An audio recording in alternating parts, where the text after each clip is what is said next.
दिनै मोनसे खोथा सावरायनो नागिरदों केसनि खोथा सावरायनो नागिरदों आं दिनैहाय बिथांना केसा जोबाखै रावनिबो जोबाखै 270 जन दिनैहाय जोबदों होननानै बुंदों दिनैनि बे गोदान सरकारा गबिन्द मोना बुंदोंमोन 270 आरो फेरेंगा सावरायग्रा मोनाबो दिनै बुंदों 270 जन केस उइद्र जादों होननानै बुंदों जायाखै मालाबाबो जायाखै बे 270 जनाबो नंखाय थगायदों बिसोरो थगायग्रा सरकार बियो दिनै आरो थगायबाय थागोन थ' सेंग्राफोरा दिनै केसनि बेलायावहाय गोबाङानो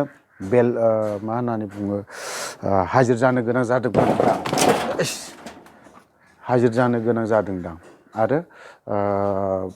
वारेन्ट फैदोंदां सोरनाबा वारेन्टआ फैना दंफैयो उकिलाबो दिनैहाय बुंदों कार्बि आंलंनिफ्राय डिफुआव केस दङ जोंनि सासे गथ' बिथाङा दा बावैसो आं सावरायदोंमोन बियो बुंदों आंनि केसा थांनांगौमोन 17 तारिखआव जुदि थाङाब्ला हाजिर जाहैयाबा वारेन्ट केस जानो हागौ थ' होनना बुङोब्ला दिनै पिस एकर्डनि नामाव दिनैहाय बे केसा जोबनांगौना जोबनांगौना जोबामोन रायजोफोर आं बेखौनो नोंथांमोनाव हगारनानै होबाय थ' दिनै जुदि आंनि हिसाबाव पिस एकर्डनि नामाव जेसेबां 10-13 केसफ्रा उइद्र जाजोबनांगौमोन मानो होननानै बुङोब्ला पिस एकर्डनि नामाव गासैबो जोबनांगौमोन थ' दिनैहाय खोथाया बिदिनो जाहैबाय गोबां मानसिनानो दिनैसिम उकिलफ्रा फन हरै बुंहरजोबदों जायो जे नोङो उमुक थारिखआव हाजिर जाफैनांगौ अरुणाचलाव सोरबाया कार्बि आंलंआव सोरबाया तिनसुकिया सोरबा बहुत गोजानाव केस दङ बिसोरनि केसा गासिबो 10-13 गोजा होनबा बे केसा दिनै मानो उइद्र जायाखै माला जागोन सावरायग्रानावबो गाबोन थांगोन बे मानसिया गाबोन थांगोन थ' नोंथांमोना बुंदों एरखेनानै था एसे माबायदि एरखेना थानांगौ होनबा नों एरखेना थानाय माने मा बिसोरखौ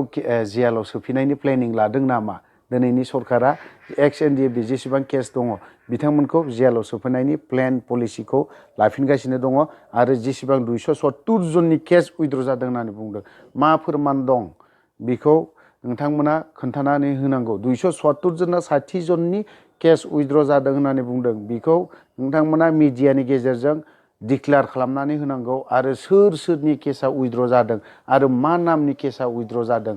माबायदि केसा उइद्र जादों बेफोरखौ नोंथांमोना फोरमान होनांगौ अब्लासो जोङो नोंसोरखौ फोथायगोन नङाब्ला जों मालाबाबो फोथायनाय नङा स' सेंग्राफ्रा दिनैहाय गोबांनियानो केस फैनानै दङ चिरां डिस्ट्रिक्टनि खैलामैला एरियानि आं डिटेल्सखौ आं माखासे खोथाखौनो बुंबाय खैलामैला एरियानि बिथांनियाव 17 तारिखआव जुदि हाजिर जाहैयाबा बेखौ एरेस्टनि वारेन्ट फैनो हागौ होननानै बुंदों दिनै पिस एकर्डआ मानो जाखो मानो वारेन्ट फैखो आरो 260 जन ना 70 जन बिसोरनि केसा उइद्र जादों होननानै बुंदों बहा माला जागोन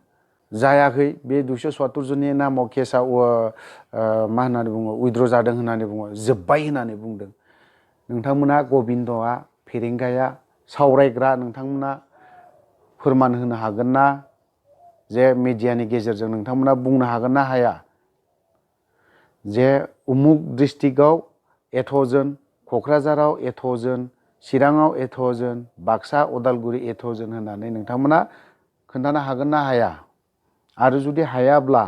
बे केसाबो उइद्र जाखायाखै आरो जोबाखै होननानै जों फोरमान लागोन एनडिएफबिनि एक्स-एनडिएफबिनि गथ'फोरखौ जुदि माबा मोनसे केसनि नामाव जुदि वारेन्ट फैनानै जुदि एरेस्ट जुदि जायोब्ला दिनैनि बे सरकार गोदाननि एगेन्स्टआव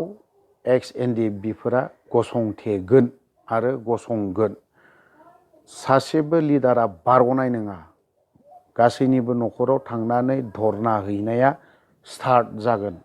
खारन बे जागायजेननाया दाखालिबो क'क्राझाराव आबसुनि दिपेन बर' बिथांमोनानो धरना होजेनबाय थ' बिथांमोना होयोब्ला जेबो जाया एक्स-एनडिएफबिफोरा जुदि होयोब्ला धरना माबा मोनसे लायोब्ला खामानि गैया भेलुलेस बेफोरबायदि खोथा होननानै बुङो दा नोंथांमोननि दिपेन बर' आबसु बिथांमोनानो एक्स आबसुमोनानो दिनैहाय धरना होजेनबाय दिनैहाय जोंबो धरना होजेननायखौ स्टार्ट खालामसिगोन एनडिएफबिनि गथ'फ्रा जुदि सोरबाया जेलाव थाङोब्ला आं रोखायै बुंदों एक्स-एनडिएफबिफोरनि गथ'फ्रा जुदि वारेन्ट फैनानै जुदि जेलाव थांफिननो गोनां जायोब्ला